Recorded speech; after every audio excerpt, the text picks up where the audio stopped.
어김없이 찾아온 주성철의 언더더씨입니다. 되게 잘하시는데요? 잘했어요. 느낌이 새롭네요. 반갑습니다, 편집장님. 네, 안녕하세요. 반갑습니다. 안녕하세요. 이제 오늘의 키워드로 선정된 영화 소개해 주시겠어요? 네, 오늘 소개해드릴 영화는요. 휴가철이고 또 알베르토 씨가 나오신다고 그래서 네. 이탈 영화로 준비했는데요. 오, 바로 파울로 왜 모르는 척하세요? 알고 있었잖아요. 너무 좋아요. 근데 파울로 소렌티노 감독의 그레이트 뷰티라는 작품입니다. 네. 40여 년 전 소설을 완성한 뒤로 그 뒤로는 전혀 글을 쓰지 못하게 된 잽이라고 하는 남자가 있습니다. 이 남자는 그 로마 상류사회 1%의 삶을 누리고 있는 셀럽이라고 할 수가 있겠는데요. 하지만 그 거의 매일 자신의 집에서 파티가 벌어지는데도 불구하고 어느 순간 모든 것이 허무해져 버린 거죠. 예, 그 뒤로 65번째 자신의 생일날 자신의 첫사랑의 부고 소식을 듣게 됩니다. 네. 그때부터 자신의 지난날 아름다웠던 순간들을 다시 떠올리게 되고요. 이 영화를 보면 계속 나에게 가장 아름다웠던 때는 언제일까? 라는 질문을 계속 던지는 그런 작품이죠. 주인공이 이제 사교계의 왕이잖아요. 그렇죠. 그러면서 굉장히 현란한 파티, 굉장히 화려하면서도 막 되게 사실 좀 저질적인 막 춤도 예, 추고 기차놀이도 하죠. 정말 화려한 모습들, 상류층의 모습들을 보여주는데 그런데 사실 영화를 쭉 이제 따라가다 보면은 이게 거짓, 위선, 허세, 오류 그렇죠. 이런 거로 점철된 삶인 것 같은 게 계속 쭉 드러나잖아요. 그 영화가 시작하면 되게 의미심장한 그 문장 하나로 작품이 시작을 해요. 네. 바로 그 여행에 대한 얘기를 하는데요. 그 여행은 우리에게 상상력을 작동시킨다. 그것이 여행의 가장 큰 미덕이다라는 얘기를 하는데요. 말씀하신 것처럼 이 죽음이라는 것도 영화나 휴가라는 느낌도 좀 주거든요. 네. 그런 점에서 사실은 조금 이 그레이트 뷰티라는 작품을 준비하면서 이 휴가란 뭘까? 사실 저희도 좀 휴가를 길게 좀 보내고 네, 왔잖아요. 네. 그래서 이 작품을 보면서 말씀하신 그런 허세나 이런 것들이 많이 떠오르죠. 네. 그래서 사실 이 파울로 소렌티노 감독이 이 그레이트 뷰티를 시작으로 그 다음 유스 그리고 또 그때 그들이라고 하는 이 세 편의 작품을 만들었는데요. 네. 이 세 편의 작품을 인생 3부작이라고 부르거든요. 인생 3부작. 그러니까 말씀하신 그런 여러 가지 주제들이 이 세 네. 편의 작품에 잘 녹아져 있고요. 주인공이 집에서 이렇게 누워있을 때 천장을 보고 있으면 바다로 바다가. 변하잖아요. 예. 바다로 변하고 장면이 바뀌면 또 아주 멋진 의상을 입고 해먹에 누워 있어요. 네. 그것만으로도 굉장히 너무 황홀한데 바로 집 옆에 콜로세움이 보이죠. 네. 그 집 너무 살고 싶어요. 그쵸? 진짜. 야, 과연 이게 로마의 삶이구나 네. 라는 생각을 하게 됐던 것 같기도 해요. 저도 똑같이 사실 예전에 한 번 봤고 저도 다시 보게 되는데 네. 역시 이런 대단한 영화들은 두세 번 봐야 의미를 이해할 수 그렇죠. 있을 것 같고 맞아요. 저는 이제 영화 시작할 때 친구들이 여자를 좋아했을 때 나는 그렇죠. 늙은이의 냄새를 좋아했다. 네. 그래서 이 자기만의 특이한 취향 때문에 네. 또 이제 작가도 되기도 하고 네. 그리고 이제 영화 내내 제비 로마에서 산책하는 그런 장면들이 많이 나오잖아요. 저는 그거 보고 제비 좋아하는 그 늙은이의 냄새 바로 로마의 냄새 아닐까. 그렇죠. 그러니까 이거 보면서 이 영화 자체가 감독이 로마에게 보내는 좀 최고의 장사 아닐까 이런 생각도 많이 들었어요. 최고의 장사 아니고 최고의 찬사죠. 장사, 진짜. 정말 제대로 보신 그 평 같은데요. 그러니까 그레이트 뷰티라고 하는 제목이 되게 여러 가지 의미가 있을 것 같은데 이 영화 속 주인공의 삶이 약간 그 개츠비 같은 느낌도 줘요. 그래서 네. 그레이트 개츠비 같은 이런 제목을 약간은 중의적으로 빗대서 지어낸 제목 같기도 하고 하지만 말씀하신 것처럼 결국 이 그레이트 뷰티라고 하는 이 위대한 아름다움 거대한 아름다움은 이 로마가 그동안 누려왔던 그 로마가 우리에게 보여줬던 그런 아름다움을 상징하는 것은 아닐까라는 생각이 들죠. 결국 이 감독은 정말 오랫동안 아름답게 문명을 번성하고 누리며 살아왔던 그 로마에 대해서 바치는 찬가라는 생각이 들었어요. 네. 근데 그것이 어떤 밝은 면이라고 한다면 또 다른 면은 이 영화 속에서 잠깐 나오긴 하는데요. 그 유람선이 네, 뒤집어진. 뒤집어진 장면인데요. 그 한국에서는 이제 세월호 참사가 일어났을 때 많이들 그 얘기를 했던 건데요. 바로 그 이탈리아에서 있었던 그 2012년 그 콩코르디아호 비슷해요, 맞아요. 네. 사건을 이렇게 보여주는 건데요. 그러니까 그로부터 2년 뒤에 이제 인양 작업이 시작이 됐는데 사실 그 32명이 죽어서 아주 큰 사건이기도 했고 또 세월호랑 또 비슷하게 이 선장이 또 도망치기도 했던 사건이기도 했거든요. 네. 그러니까 감독이 볼 때는 좌초돼 있는 이 콩코르디아호가 어떻게 보면은 이 로마의 어떤 반대쪽 이면 그러니까 조금 쓰러져가는, 쇠락해가는 그런 모습을 또 이렇게 상징한 것은 아닐까라는 생각도 들죠. 알베르토 씨, 근데 저는 사실 로마에 관광객으로 갔기 때문에 로마의 그 정치라든지 이런 것들이 충분히 느끼지는 못했어요. 근데 아무래도 이탈리아 분이시니까 그럼요. 이탈리아 사람이 느끼는 로마 어떤 감정인지 되게 좀 궁금해요. 솔직히 뭐 대답을 제대로 하려면 사실 몇 네. 시간 동안 계속 얘기해야 될 것 같은데 너무나 아름다운 도시인데 사람들이 로마라고 하면 바로 떠오르는 게 뭐냐면 라돌체 비타라는 네. 이렇게 달콤한 인생이라는 달콤한 문화 인생. 있어요. 네. 이 문화는 사실 여러 영화에서도 많이 나오기도 하고 로마에서 시작했던 문화예요. 네. 2차 세계대전 끝날 때쯤에 이탈리아가 되게 가난한 나라였어요. 네. 근데 그다음에 50년대에 10년 동안 굉장히 빠르게 성장을 했어요. 네. 한국이랑 좀 비슷한 비슷해요. 상황이네요. 맞아요. 급성장한. 네. 그러니까 어느 정도 사람들이 잘 살기 시작하니까 사실 이탈리아 다른 지역에서 그래도 더 열심히 살고 뭐 기업 만들고 돈 벌려고 열심히 했는데 로마는 좀 달랐어요. 로마 사람들은 어느 순간 인생의 아름다움을 즐기자. 그래서 그때부터는 이제 영화에서도 많이 나오는 그런 장면들이 시작했어요. 아름다운 장소에서 좋은 와인 마시고 맛있는 음식 먹고 네. 그 문화의 장단점들이 The Great Beauty 영화에서 많이 나오는 것 같아요. 오늘 참 되게 좋네요. 이 영화 마음껏 그냥 물어볼 수 있다. 맞죠. 보고 그냥 영화로만 이해를 하려고 했다가 이렇게 네. 또 이탈리아 분이 계시니까 또 여쭤볼 수 있는 건데 그 영화 속에서 이제 밀라노에서 온 사람이 로마에 대한 또 싫은 얘기를 하거든요. 이제 로마 지겹다, 로마 네. 너무 싫다, 뭐 이런 얘기를 해요. 네. 그래서 그런 장면들을 보면은 좀 그런 그 이탈리아 사람들의 심정이 조금 이해가 되시는지도 궁금하더라고요. 그러면 이제 뭐 물론 도시를 비교할 수가 없지만 네. 어떻게 보면 넓이 보면 밀라노가 사실 서울이랑 비슷한 도시예요. 저희한테 경제 중심이고 네. 밀라노 사람들은 바빠요.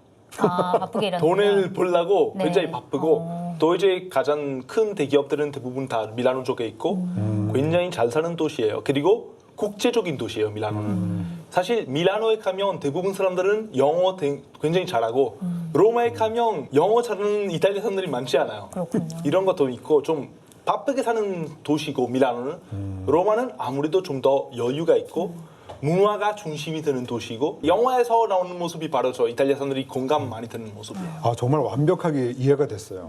저는 막연하게 로마 이꼴 서울이라고 생각을 했는데 네. 밀라노에서 온 사람이 한 얘기가 그런 의미가 있군요. 그리고 뭐 패션도 그렇죠. 남다르잖아요. 네. 저도 사실 또 이제 저는 이탈리아 사람으로서 많이 이렇게 이해가 가고 공감이 되는데 이제 영화 내내 로마의 아름다운 모습도 보이지만 네. 그 제프의 그런 패션도 많이 보이잖아요. 그러니까요. 65세이지만 굉장히 멋있게 들어입고 그렇게 하는데 네. 실제로 이탈리아 어르신 분들은 많이 그렇게 하기도 해요. 네. 편집자님께서 어떻게 보셨는지 저 궁금해요. 이탈리아의 가장 위대한 요소 중에 하나로 패션이 또 언급되기도 하거든요. 실제로 뭐 구찌, 뭐 아르마니, 뭐 베르사체, 발렌티노 이런 우리가 익히 알고 있는 그 명품 브랜드의 고향이 또 이탈리아이기도 하고요. 네. 또 저는 그 영화 속에서 이 뭐 클럽이라던가 이런 곳에서 보여지는 정말 화려한 의상과 뭐 무대 또 제비 계속 번갈아서 입고 나오는 그런 의상들에도 눈길이 갔지만요. 아까 말씀하셨던 이 달콤한 인생이라고 하는 그 과거 그 펠리니 감독의 작품의 그 주인공이 마르첼로 마스트로이안니였잖아요. 그 배우가 썼던 안경과 똑같은 안경을 또 이 영화 속에서 이 주인공도 쓰고 나와요. 그렇군요. 예, 그런 점들을 보면 오래전 1960년에 만들어졌던 그 달콤한 인생하고도 조금 연결이 되는 작품이다. 그러니까 패션을 통해서 이 영화의 그 과거와 현재, 로마의 과거와 현재가 지금 이렇게 행복하게 만나고 있다라고 할 수도 있죠. 저는 그레이트 뷰티 보면서 계속 영화 초반부터 계속 떠올리는 게 자기 어렸을 때 18살 때 첫사랑과 이 만나는 장면 그때가 사실은 가장 이제 절정기였구나라고 느끼는 부분들이 나오잖아요. 좀 궁금한 게 여기 나와 계신 분들 인생의 절정기 그레이트 뷰티 그 장면 있다면 좀 설명을 좀 듣고 싶어요. 예, 일단 저는 첫사랑이 기억이 나지가 않고요. 오. 굉장히 정치적인 발언인데요, 이거? 그런 화양연화는 아직 없었던 것 같아요. 진짜요? 좀 왔으면 좋겠어요. 알베 씨는 어때요? 저는 어떻게 보면 아마 저 옛날에 이제 중국에서 휴학 시절에 유학 시절. 그때 제일 좋았던 것 같아요. 지금은 또 물론 너무 좋고 뭐 옛날에 또 그전에도 너무 좋지만 네. 아무래도 그때는 사실 학생이었기 때문에 네. 걱정도 없고 자유를 느낄 수 있었던 시기인 것 같고 그때는 중국의 물가가 굉장히 낮았어요. 네네네. 그러니까 저는 유로 가지고 중국에 가니까 인생의 최초로 약간 여유가 생긴 거예요. 부자가 된 느낌. 돈이가 좀 있는 느낌이 있었고 네. 그리고 제일 중요한 거 그때는 저 아내를 만났으니까 그렇죠. 저는 신혼여행 갔을 때 오. 저는 푸켓으로 신혼여행 갔는데 거기 풀빌라를 빌려가지고 4박 5일 동안 그 풀빌라에 콕 박혀 있었는데 거기 너무 좋아가지고 왜냐면 먹고 마시고 하루 종일 놀면서 수영하고 그다음에 남편 처음 결혼해가지고 얼마나 좋아요. 사이도 좋고 그러면서 그래서 그때 근데 서랍에 성냥곽이 있었어요. 성냥이 이제 그 호텔 로고가 찍힌 성냥곽이 있었는데 그걸 아직까지 갖고 있어요. 제가 그때의 기억을 간직하기 위해서. 아, 이런 좋은 얘기하니까 기분이 좋으시네요. 왠지 진정한 휴식을 취하고 있는 느낌이 드네요. 네. 아 그리고 편집자님께서 오늘 이렇게 The Great Beauty 영화 선정해 주셨는데 저는 원래 파울로 소렌티노 감독 완전 팬이에요. 아, 그러시군요. 영화 작품 다 봤고 예. 그 감독님이 쓰신 책도 봤어요. 저는 전문가께서 그 파울로 소렌티노 감독에 대해서 어떻게 생각하시는지 되게 궁금해요. 저는. 왠지 저보다 더 설명을 잘 하실 것 같은데. 아, 저는 사실 팬으로서 많이 봤는데 전문가 아니기 때문에 굉장히 궁금해요. 저는. 파울로 소렌티노 감독은 굉장히 오래전부터 뭐 단편 작업을 해오셨던 감독님이신데요. 이제 국제적으로 좀 잘 알려지게 된 계기는 2004년에 사랑의 결과라는 작품으로 네. 이제 칸 영화제 경쟁 부분에 초청이 되면서 그때부터 많은 사람들이 좀 기억하기 시작했는데요. 네. 그 작품에도 바로 이 영화에서 잽을 연기한 토니 세르빌로라고 하는 배우가 나옵니다. 막 봉준호 감독이 막 송강호 씨랑 그렇죠. 많이 하듯이 이렇게 그렇죠. 좀 짝지어진 어떻게 보면 그런 파울로 느낌이네요. 소렌티노 감독의 그 페르소나라고 해도 될 정도로 네. 그 다음에 일디보라는 작품도 만드셨고 그만큼 오랫동안 함께 해온 감독님과 이 배우의 관계인데요. 그런 점에서 생각을 해보면은 죽음이란 뭘까? 혹은 나에게 남은 시간은 얼마나 될까라는 그런 이 감독의 고민이 네. 정말 이 토니 세르빌로라는 배우랑 중년 시절부터 이 노년까지 계속 함께 해오고 있는 거잖아요. 네. 그러니까 이 배우가 계속 나이 들어가고 앞으로 이 배우와 몇 편의 작품을 더 할 수 있을까?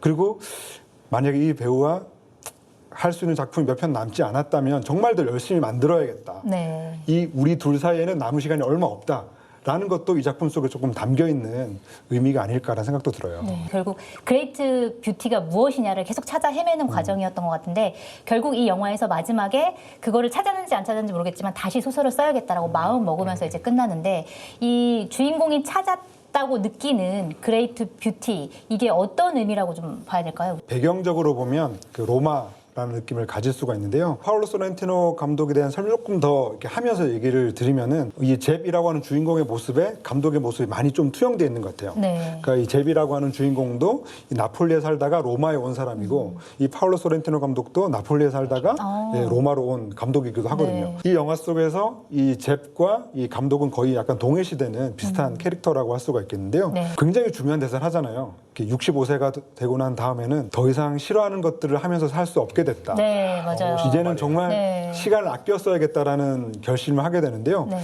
시간을 아껴 써야겠다라고 하는 그 결심은 뭐 20살의 남자가 하건 뭐 40살의 여자가 하건 뭐 65살의 사람이 하건 간에 결국에는 앞으로 어떻게 살아야 될까라는 질문하고 연결이 되거든요. 그런 점에서 그레이트 뷰티라고 하는 이 제목과 주제는 딱 감독이 만들어서 이 영화 속에서 우리에게 제시했다기보다는 모든 사람들에게 던지는 질문이 아닐까라는 생각이 들어요. 당신 앞으로 어떻게 살겠습니까? 라는 그런 얘기와 같아지는 거죠. 네. 네. 처음에 보면 사실 해석하기가 어려운 장면들이 굉장히 많은데 네. 보면 볼수록 오히려 더 이해가 맞아요. 가고 네. 더 매력적이라고 생각하고 되게 네. 좋은 영화죠. 그러니까 사실 저도 이 작품을 이제 3번째 본 건데요. 아, 그렇군요. 그러니까 뭐 10년 전에 이 작품을 보고 뭐 5년 전에 이 작품을 보고 다시 본 게 아니라 불과 몇 년 차이가 안 나거든요. 그런데도 불구하고 이 영화가 던져주는 의미가 지금 다시 보니까 또 다르더라고요. 그런 점에서 파울로 소렌티노 감독 참 대단하다. 네. 사실 네. 너무 좋은 영화니까 네. 끝도 없이 이제 얘기할 수 있을 것 같은데 네. 하지만 저 이제 오늘 지금 이제 시청자분들이 가장 기다리시는 그런 코너 된 것 같습니다. 이제 저희 시청자 이벤트 네. 시간입니다. 네. 오늘은 어떤 책이 준비되어 있습니까? 네, 오늘 책 제목을 말씀드리겠습니다. 채공녀 강주룡이라는 장편 소설인데요. 제23회 한겨레 문학상을 수상한 작품이고요. 박사련 작가의 장편 소설입니다. 문재인 대통령이 직접 책을 읽고 감동을 받았다라고 전해지면서 더 유명해졌는데요. 이 문제를 맞추신 시청자 10분께 선착순으로 한겨레 출판사 제공으로 드리도록 하겠습니다. 자, 문제 내주세요. 네, 문제 드리겠습니다. 이제 그 중곤 제비 사는 그 빌라 있잖아요. 그 네. 옥상에 되게 좋은 집이 있는데 네, 아까 제가 살고 싶다고 한 집. 맞아요. 그 네. 옥상에서 바로 보이는 그 유적지가 있는데 네. 그 유적지 이름을 맞춰주시면 됩니다. 네. 예, 고대 로마의 최대 원형 경기장이기도 하죠. 네. 이렇게 보기가 있습니다. 1번 콜로세움, 네. 2번 아쿠아리움, 아쿠아리움이 쫙 보이는 아쿠아리움일 수도 있죠. 예. 3번 삼 월드컵 경기장, 아우, 네. 4번 그렇죠. 바로세움입니다. 네. 예, 정답은 이제 한이TV@co.kr로 보내주시면 되고요. 보내주실 때 꼭 주소와 전화번호, 성함 남겨주시면 되겠습니다. 그레이트 뷰티 정말 재밌게 본 영화인데요. 이 영화를 보면 자기 내면에 대해서 좀 여행을 떠날 수 있는 그런 시간을 가질 수 있겠구나라는 생각을 하게 될 것 같습니다. 휴가철에 한번 권해드리고 싶습니다. 네. 그럼 내일 기다려주시는 주손철의 Under the Sea. Under the Sea. 네, 다음 시간에 만나 뵙겠습니다. 네, 감사합니다. 네, 감사합니다. 감사합니다.